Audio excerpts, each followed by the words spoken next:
Bienvenue, nous sommes dans les coulisses de Foot et Basta, vous y êtes habitués, il est 18h10, vous êtes sur le réseau social Facebook, vous découvrez notre dispositif, nos invités.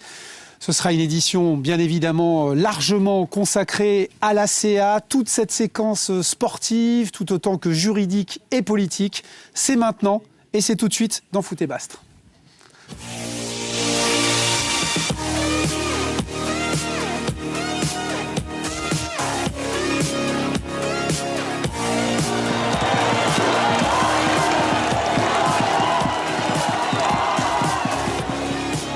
Salut a tutti, la CA, iso scontri, iso castighi, diawa, di Foot et Basta. Dans le tumulte médiatique, la CA jouait Toulouse hier soir à Montpellier à huis clos, non sans compter sur un vrai soutien populaire en Corse. Dans cette séquence, la confrontation face au Havre aura largement pesé et ces matchs auront pris un tour politique. Foot et Basta investit une nouvelle fois le terrain juridique et politique, sans oublier ses ressorts médiatiques. À partir d'un caillassage de bus et d'insultes, événement répréhensible mais courant dans le foot français, la marche de l'ACA vers la Ligue 1 a été contrariée et est devenue une affaire nationale. Pour l'évoquer, Alain Orsoni, le vice-président de l'ACA et ex-membre du conseil d'administration de la LFP, bonsoir. Bonsoir. Johan Cavalli, le capitaine des Blancs et Rouges, merci. Johan, d'être là le lendemain d'une défaite sévère. Pour vous accompagner de l'autre côté de ce plateau, Jean-René Moracchini, président de la Ligue Corse de football, émanation de la FFF, la fédération, mais aussi représentant du foot corse. Et puis, puisque l'affaire est aussi politique, Jean-Baptiste Lucione, le maire de Pietrosé, sur la rive sud du golfe d'Ajaccio, sympathisant de la République En Marche, qui a assisté au match du Havre et à beaucoup de rencontres de la CA cette saison. Une petite quinzaine à domicile. Oui, parce que la sphère politique corse, vous l'avez vu, s'est saisie de cette affaire via les réseaux sociaux. Merci d'être là pour ce débat. Avant d'en venir à lui, aux à côté, le terrain, a commencé par le match face à Toulouse, le 18e de Ligue 1.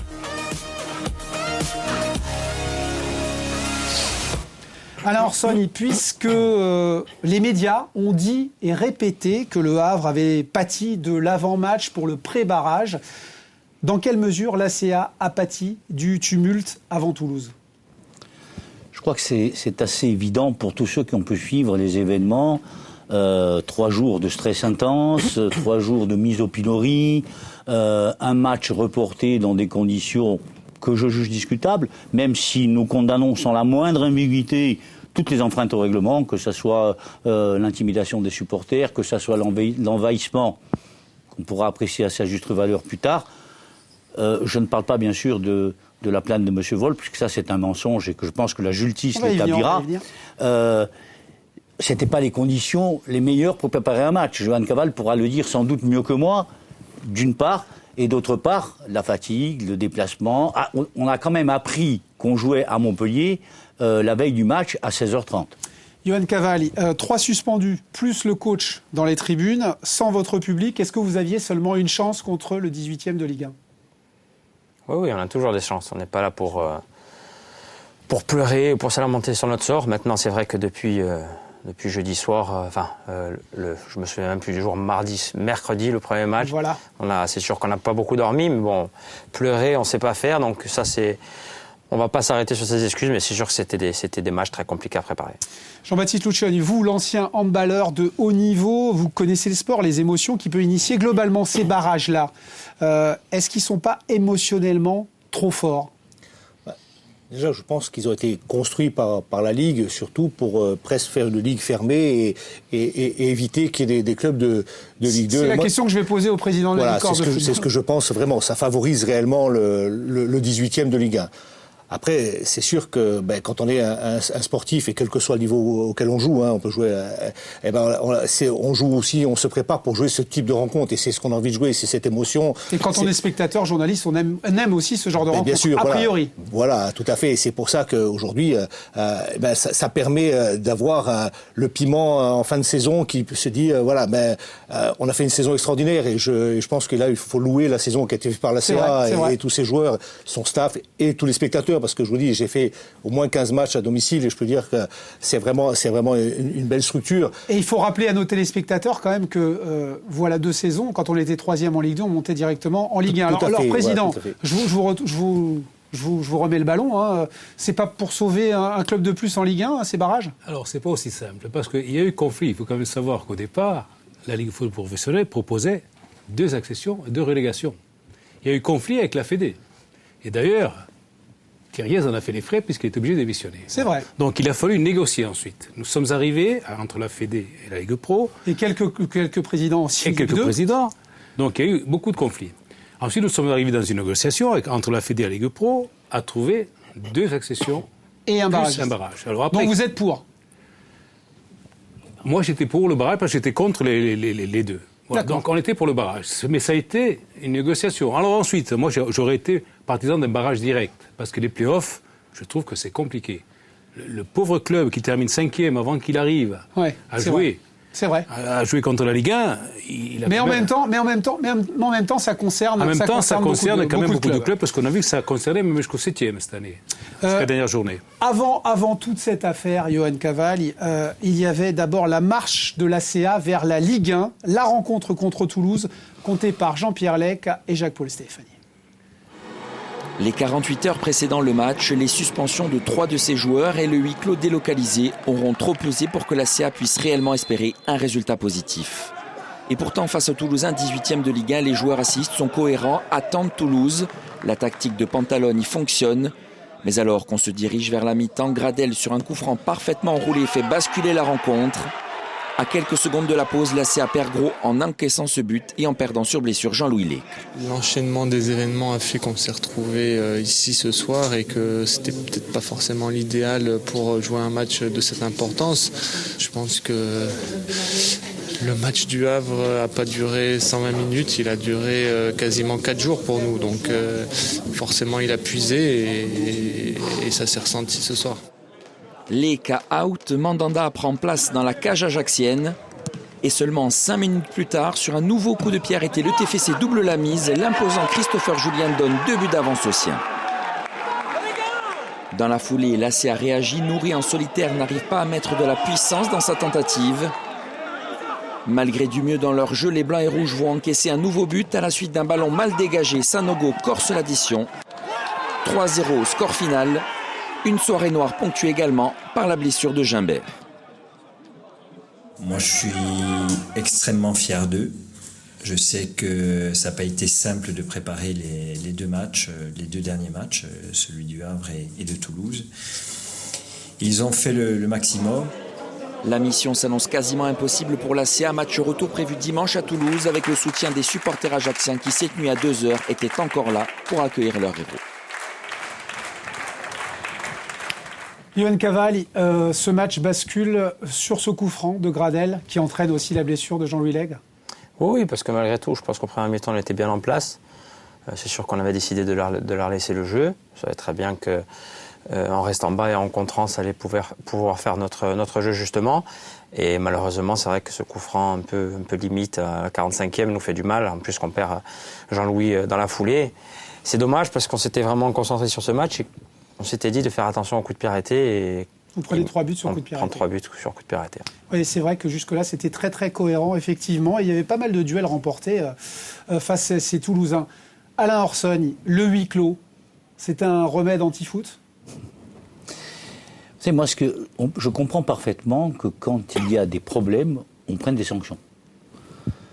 Et je disais tout à l'heure, nous condamnons, mais sans la moindre ambiguïté, tous les errements qui ont pu avoir lieu par rapport au règlement.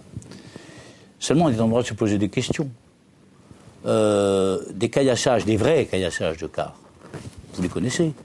Il y a eu le quart de Lorient, il y a eu des incidents à Saint-Étienne, Saint-Thierry. Je n'ai jamais vu des sanctions aussi graves prises à l'encontre de ces clubs. Des envahissements de terrain, il y en a eu. À la CA, il y en a eu un que je condamne, c'est un invasion festif, où les gens sont venus féliciter les joueurs parce qu'à la dernière seconde, ils marquent.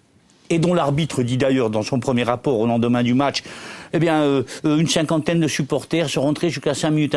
Le service de sécurité est intervenu, tout est rentré dans l'ordre. Et le lendemain, il fait un deuxième rapport en disant le terrain était envahi par les supporters, la sécurité n'était plus établie. Tout ça, ça m'interpelle.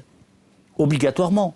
Je me dis, c'est quand même bizarre ce changement de version en même pas 24 heures. Je suis sans doute soupçonneux, mais je crois que tout un chacun peut s'interroger. Alors, la question, c'est pas le huis clos, pas le huis clos. La question, c'est pas la... Quand on exclut Mathieu Coutadeur, l'arbitre a raison d'exclure Mathieu Coutadeur. Il a effectivement eu une parole, il a effectivement eu un geste qui mérite un carton rouge. Le carton rouge plus le pénalty. Quand on sait que ce pénalty, certes la règle existe depuis peu, elle n'a jamais été appliquée. Et on choisit de l'appliquer dans ce match-là. Elle était assez inconnue, effectivement. Non, même les journalistes qui commentaient ne la connaissaient pas. C'est vrai. Non, mais on choisit d'appliquer dans ce match-là, avec l'enjeu qu'il y a, avec le problème qui dure depuis 3 jours. C'est à la limite de la provocation. Parce que cette défaite, messieurs, s'explique d'abord par les événements qui l'ont précédée, les ressorts politiques et juridiques de toute cette séquence à présent.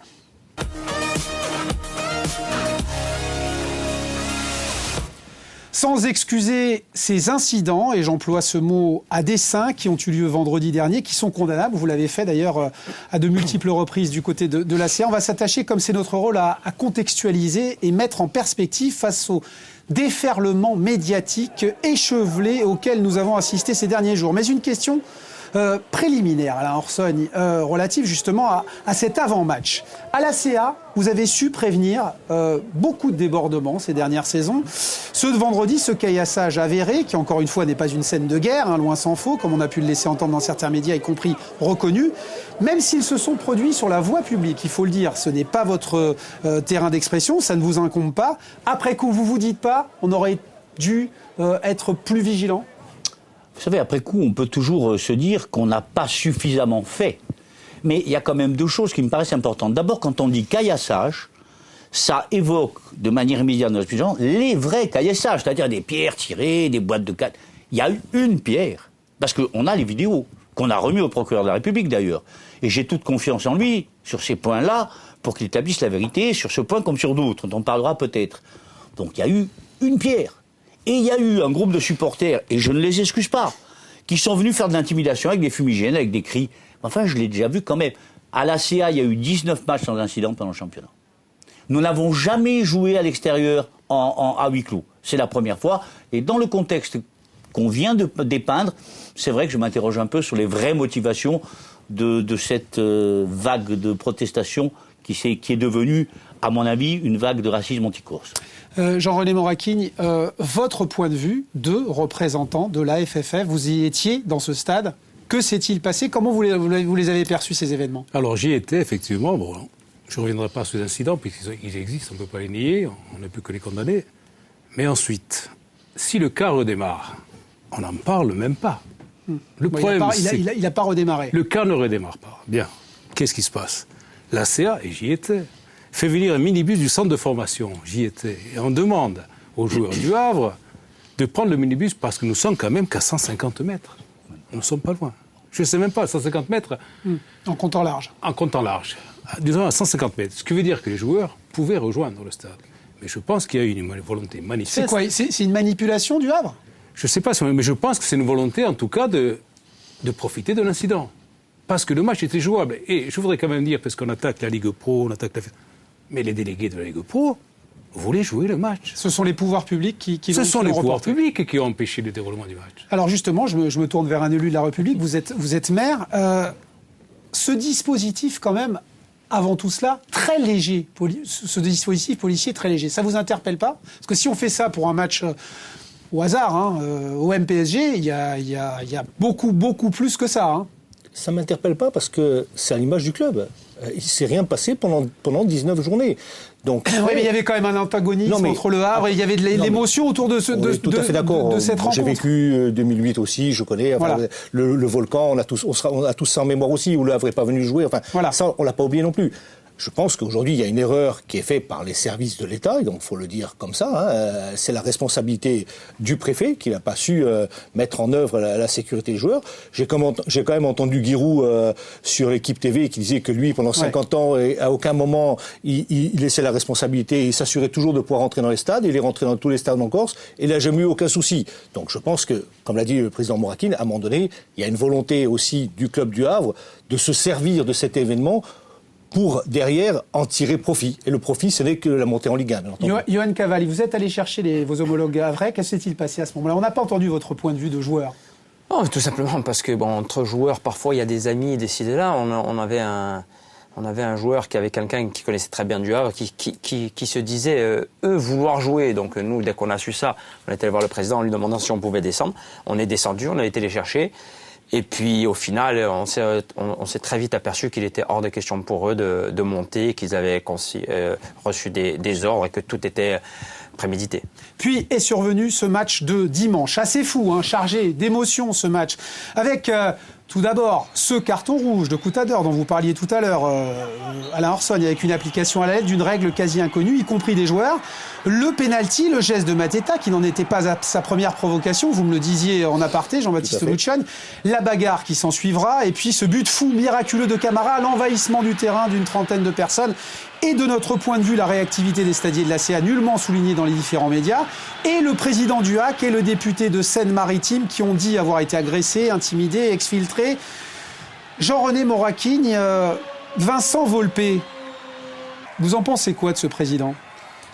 Écoutez, moi j'étais dans la tribune officielle, donc... Oui, juste au-dessus de lui. Alors vous pouvez témoigner. Moi, j'ai pas vu que d'agression. s'est-il passé ? Moi, je n'ai pas vu d'agression. J'ai vu surtout qu'il est arrivé accompagné de quelques gardes du corps. Assez impressionnant. On les a vus à l'image, oui. Ça me semble quand même difficile d'arriver jusqu'à lui avec tous ces gardes du corps autour. Honnêtement, je me demandais ce qu'il faisait là, parce que je crois que nous étions dans un contexte auquel nous n'étions pas préparés. Je crois que c'était un petit peu de la provocation, parce qu'arriver dans un stade avec tous ces gardes du corps, dans les vestiaires, sur le terrain et dans les tribunes, c'est assez surréaliste. Donc moi, j'ai pas vu d'agression. Ce que j'ai pu constater à la fin, et j'étais là au moment où il a parlé au procureur de déposer plainte, j'ai fait remarquer au procureur, monsieur le procureur, puisque j'étais là, que pour quelqu'un qui avait pris un coup de pied dans le dos, il se portait plutôt bien. D'accord. Donc moi, je l'ai vu de tout cela. D'accord. Cette affaire, Alain Orson, il va prendre aussi un tour politique. 20 heures après le lendemain, Nathalie Bois de la Tour dit que la commission de discipline va se réunir le jeudi pour examiner les faits, puis plutôt dans la retenue, la présidente de la LFP. Puis, il y a le tweet de sa ministre de tutelle qu'on va découvrir, Laura Flessel. Après échange avec sa présidente, sous-entendu de la LFP, je compte sur la diligence et l'intransigeance de la LFP. Les faits reprochés sont graves. Comme amateur de football, comme citoyen, nous sommes indignés par le triste spectacle de ce match.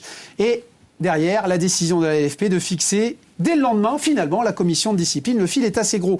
Et puis, cette intervention du ministre des Sports, Flessel, quand même, auprès des instances sportives, vous qui siégiez jusqu'à maintenant, Jean-René Moraquigne, l'ingérence politique, c'est interdit, me semble-t-il, dans les instances sportives. Si Alain Orson lui donne son avis, je crois qu'il n'a pas une grande valeur, parce qu'on va dire c'est Alain Orson qui donne. On va demander celui aussi à Jean-René Moraquigne. Permettez juste de citer M. Thierry Braillard, Ouais. qui lui, je pense, est quand même incontestable en ce qui concerne sa crédibilité, qui a condamné en disant qu'il n'était pas acceptable qu'un ministre de la République fasse pression sur une institution indépendante dans l'application des règlements et de la justice sportive. Ancien secrétaire d'État au Exactement. sport. Et même sur la suite du tweet, parce que vous n'avez pas mis la suite du tweet. Oui, j'allais en parler. Elle appelle même sa collègue de la justice, donc on parle même de les sanctions pénales. Alors là, la séparation des pouvoirs, on revient à Montesquieu, l'exécutif judiciaire. Dans un pays soi-disant démocratique. C'est un petit peu... Donc je pense qu'il faut à un moment donné, je pense que le rôle du politique, il est aussi à un moment donné d'éclairer le chemin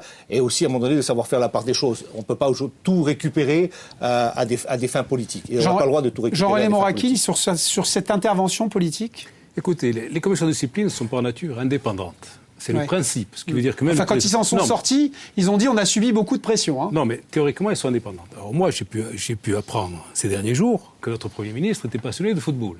Il était maire du Havre aussi. J'en suis heureux, mais je l'apprends au moment où sa ville est concernée. Parce qu'il y a quand même eu, durant l'année, on oublie d'en parler, beaucoup d'incidents sur les stades de football.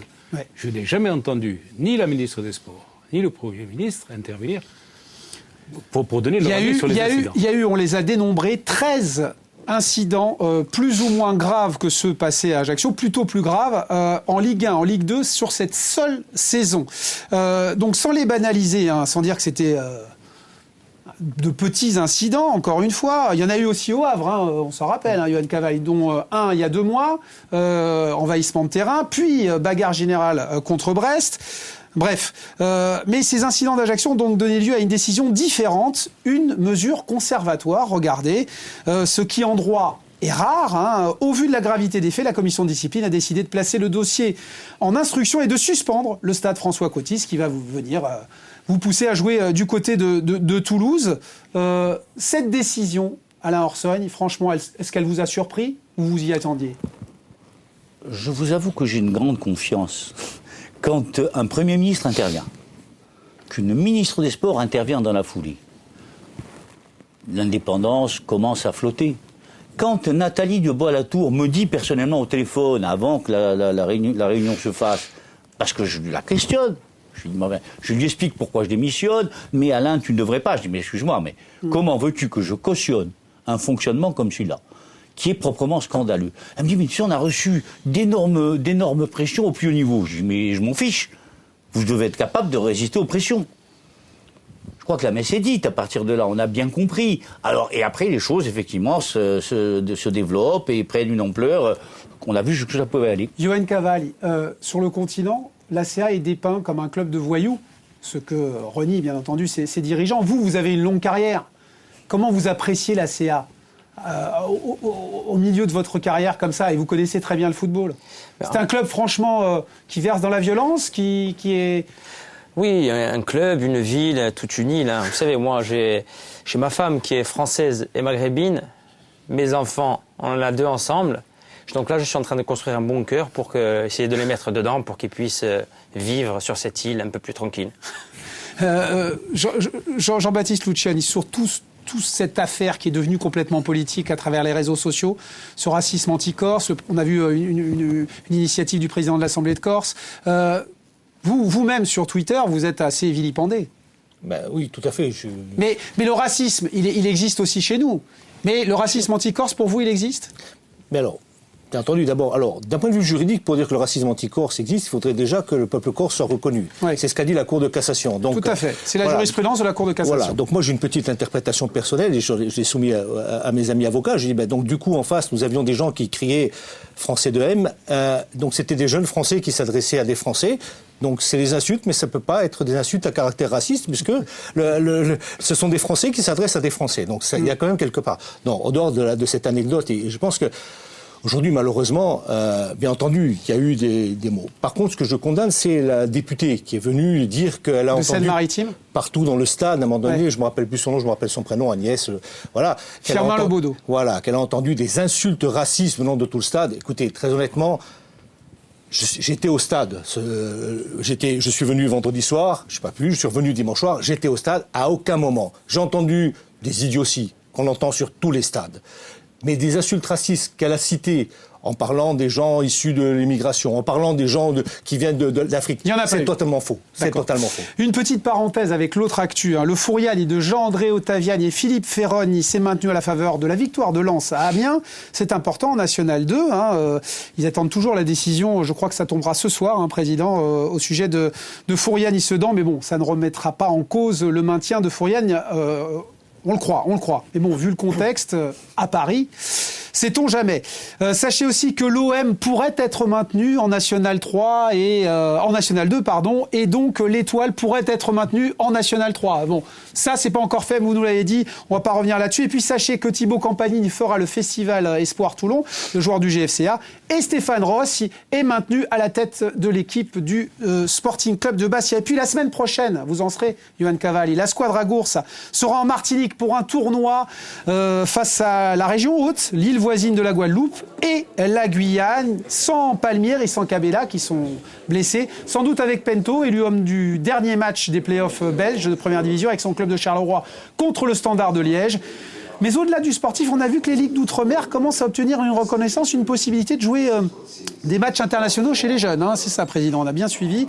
Il n'y a pas encore la possibilité de jouer la Coupe du Monde, mais ça, les lignes bougent. Yoann, c'est difficile d'avoir la tête à ça après cette séquence asséiste. Je sais que vous allez y aller. Au fait, vous continuez l'an prochain ? Ça, il faut nous dire, Yoann. Non, mais sincèrement, sans faire de langue de bois, c'était vraiment pas le sujet. On a passé une saison extraordinaire. Saison fantastique, on avait vraiment à cœur de finir en beauté. On s'est loupé sur ce match. On va quand même aller à Toulouse pour représenter encore une fois la CA, le peuple corse, et essayer de si on doit sortir avec les honneurs. Et puis après, on on aura le temps de La tendance, de c'est plutôt discuter. à ce que vous continuiez ? La tienne. Disons que la mienne, oui, la saison s'est très bien passée. Aujourd'hui, j'en suis à 35 matchs, mon physique me le permet. Je prends énormément de plaisir, donc pourquoi pas continuer. Ben, on en serait ravis. Président, il y a quand Reste même... l'avis de l'entraîneur, sinon il y aura pas Oui, de oui, blessure oui. majeure. Bon, De notre l'entraîneur, part. ce sera Olivier Pantalogne Bah ou oui. quelqu'un d'autre ? Enfin, Olivier jusqu'à Pantalogne ? preuve du contraire, c'est toujours Olivier Pantalogne. D'accord. Il y a quand même quelque chose qu'on devrait évoquer, c'est la descente de Lille. C'est possible. Et dans les règlements, on a vérifié ça avec Jean-René Morakine juste avant cette émission, clair. c'est C'est le clair, c'est perdant vous des qui barrages. monteriez. Donc vous allez le 19 juin là devant la DNCG présenter 2 budgets, On a un budget en Ligue 1, un budget en Ligue 2. Oui, on c'est a ça déjà prévu un budget Ligue 1, un budget Ligue 2. Je ne vous cacherai pas que je préfère le budget Ligue 1. Oui, bah, nous aussi. Et puis après, vous aurez le temps de construire votre avenir du côté de Pietrosier, peut-être le futur centre de Mais vie. croyez qu'on y travaille. Je suis d'ailleurs content que Charles en parle tout à l'heure et qu'on y travaille beaucoup, que les choses avancent beaucoup plus vite que je ne l'espérais. On en est ravis. Messieurs, merci d'avoir joué le jeu pour cette émission plus Basta que foot. À tous les clubs corses tout au long de la saison de nous faire confiance, y compris dans les moments compliqués, et en répondant à toutes nos questions parce que nous essayons, nous ici, d'être ni complaisants ni à charge, seulement à faire notre travail premier, de dire les faits. Deux livres pour finir, un petit conseil pour les vacances. Regardez, Les Histoires de la Coupe du Monde, c'est un docu-BD, c'est pas mal. C'est aux éditions Petit à Petit, je vous le conseille. Et puis, La Loi du Milieu, alors c'est une histoire tactique du football. Et ça, je vous le recommande, franchement, c'est pas mal du tout. C'est aux éditions... c'est Chistera, voilà. J'ai du mal à lire parce que mes lunettes sont là. Mais c'est Chistera. Sachez, pour finir, que s'il n'y avait pas miracle du côté de Toulouse, c'était le dernier Foot et Basta de la saison. Mais nous célébrerons l'aventure de la CA lundi dans Sport in Course et puis dans notre dernière de l'année, le 18 juin. Donc, coup de sifflet final, peut-être définitivement final pour cette 16e saison. Rendez-vous en principe le 2 août pour la reprise. Merci à vous, messieurs. On a été ravis de passer cette saison avec vous. Et puis l'année prochaine, vous revenez, Johan, quoi qu'il arrive. Nous, on vous veut sur ce plateau. Merci à toutes les équipes techniques qui m'ont aidé à préparer ces éditions tout au long de l'année et parfois dans l'urgence. Et surtout, le meilleur pour le foot corse.